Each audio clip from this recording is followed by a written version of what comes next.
Good afternoon, and thanks so much for joining us. I'm Danita Harris. Well, today is not your average Tuesday. Many important issues and races are on the ballot for the midterm elections today, and a large amount of voters have already cast their ballots. Big news for Ohio because our state set an election day record. Secretary of State Frank LaRose announced more than 1.5 million Ohioans requested an early ballot, beating the previous record by 4%.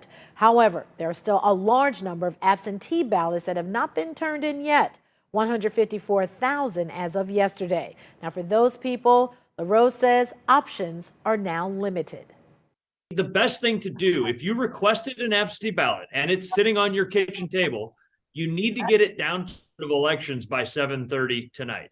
Fill it out, drive it down to your Board of Elections. That's the best way to handle this. You cannot return an absentee ballot to your polling location. Sometimes people try to make that mistake. It's certainly too late to mail it in at this point. And if you decided to wait until today to vote, make sure you check where your polling location is because some voters in our area are casting their ballots in a new location this year, and they might not know about the change. Now, this change wasn't publicized online by the Cuyahoga County Board of Elections until 4 days ago, even though the decision was made in September.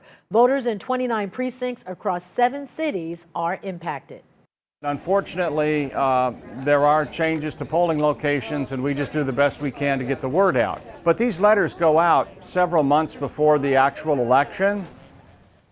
So if you don't know where to go today, you can call the number on your screen, or you can check on the Secretary of State's website as well. We have a link to that under this story on news5cleveland.com. Now, we've seen strong voter turnout in early voting as well as today for the midterm elections. And with so much at stake, it appears interest in the election is very high this year. News 5's Mike Holden joins us live from Gunning Rec Center. Mike, how are things looking there today? Danita, good afternoon to you. So we were in Elyria all morning long, and it was constant, steady voter turnout, and it's a mirror image right here in Cam's Corner, where you can see it's a little bit of a lull at this point because in between live shots, roughly 4 people walked out. But what you'll see is roughly half a dozen people using these voting machines.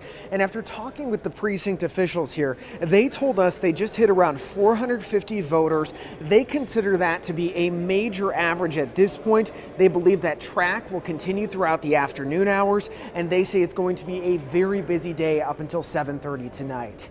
Now, News 5 captured voters lining up as early as 5:50 this morning outside of Lorain County Community College's Spitzer Center, all looking to cast their ballots. Poll workers say the turnout was similar to 2020 with the pacing and volume of voters. They were averaging roughly 150 voters per hour today. It all comes, as Danita mentioned, Ohio voters smashing the all-time record for early and absentee voting in the statewide general election. More than 1.5 million Ohioans requested an absentee ballot or casted their ballot early in person. That is, again, a 3.9% increase over the previous record set back in 2018.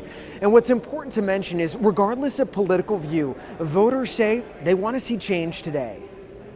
More than just one issue, it's the general state of our country right now. It's chaotic, it's divided. I'm 72 years old. I've never seen a country more divided. We think that a lot is at stake in this election.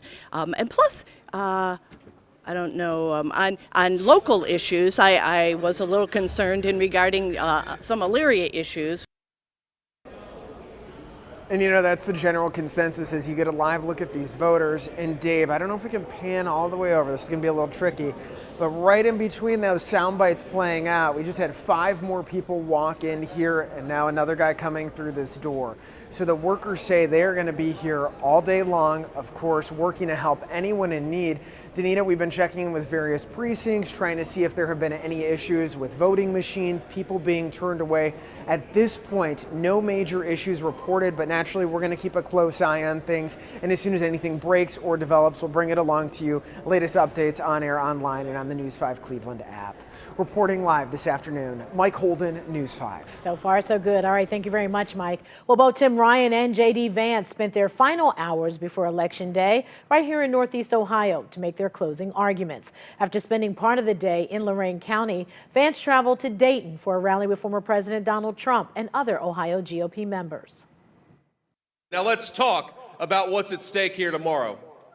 Now I think we're going to win. I think we're going to win a big victory, ladies and gentlemen. We're going to have a red wave all across this country, and you all are going to make it happen. Former President Trump took the stage and teased ahead to an announcement he'll be making on November 15th from his Mar-a-Lago home in Florida. What that announcement may be is not yet official. Now, Tim Ryan, the Democratic candidate vying for the same Senate seat that Rob Portman is vacating, spent his last day on the campaign trail in one of Ohio's pivot counties. He was in Portage County, which has a recent history of switching between blue and red or splitting the ballot. You know, I think, again, it's like people are tired of the insanity. They're tired of the extremism. They want a working class candidate in the Senate, not another millionaire funded by billionaires who has really extreme and weird positions. Then Ryan had a Workers First rally in Youngstown last night. And of course, we'll be covering all aspects of the election for you, from the opening of the polls until the results come in. We're going to bring you complete coverage, not just on air, but also on our website, news5cleveland.com.